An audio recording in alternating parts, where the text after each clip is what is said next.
Quand ça est arrivé, on a dit qu'il y a un problème dans le milieu des affaires. Quand ça est arrivé, on a dit qu'il y a un problème dans le milieu sportif. Quand ça est arrivé, on a dit qu'il y a un problème dans le milieu gay. Quand ça est arrivé, on a dit qu'il y a un problème dans le milieu artistique. Un jour, il va falloir se l'avouer, il y a un problème dans notre société. Bienvenue à Vérité et Conséquences.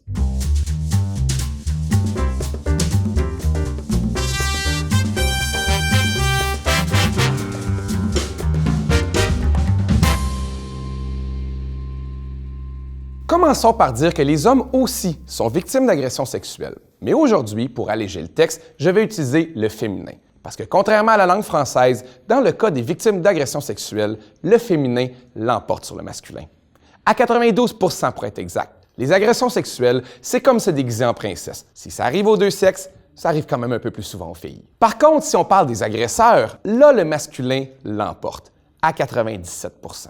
Comme on dit, si tous les hommes ne sont pas des vieux cochons, tous les vieux cochons sont des hommes. Au total, 1800 infractions sexuelles envers des adultes sont enregistrées chaque année par la police au Québec. Si pour certains c'est énorme, pour d'autres, ça semble toujours pas assez pour parler d'un problème de société.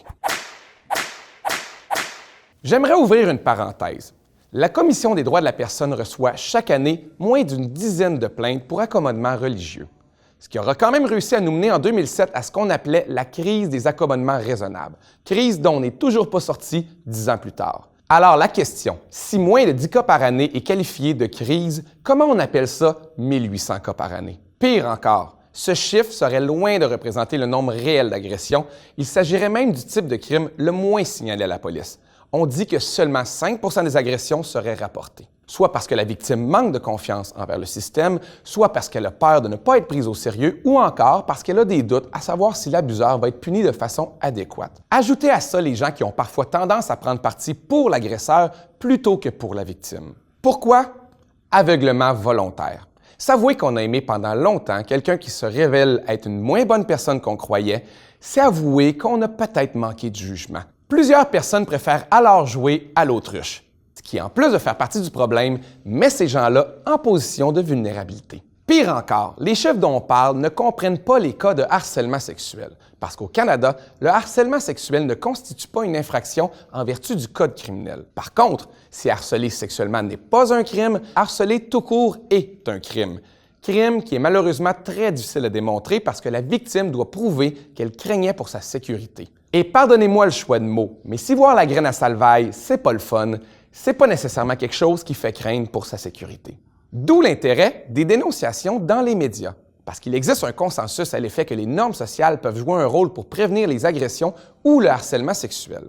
Et les médias jouent un rôle très important dans le façonnement des normes sociales. Mais revenons au domaine criminel. C'est au Québec qu'on retrouve un des plus hauts taux de condamnation pour crimes sexuels, 65%, alors qu'il est de seulement 38% en Ontario. La question maintenant, si l'accusé est reconnu non coupable, est-ce parce qu'il s'agissait de fausses accusations? Pas nécessairement. Si on doit respecter le processus et les décisions judiciaires, il s'agit d'un des crimes les plus difficiles à démontrer. Il y a très rarement de témoins pour corroborer les faits et ça devient alors la parole de la plaignante contre celle de l'accusé. Un problème qui n'a pas vraiment de solution, à moins qu'on se mette à filmer toutes nos interactions. « Ah, vous trouvez que j'ai un beau cul? Pouvez-vous juste le répéter? »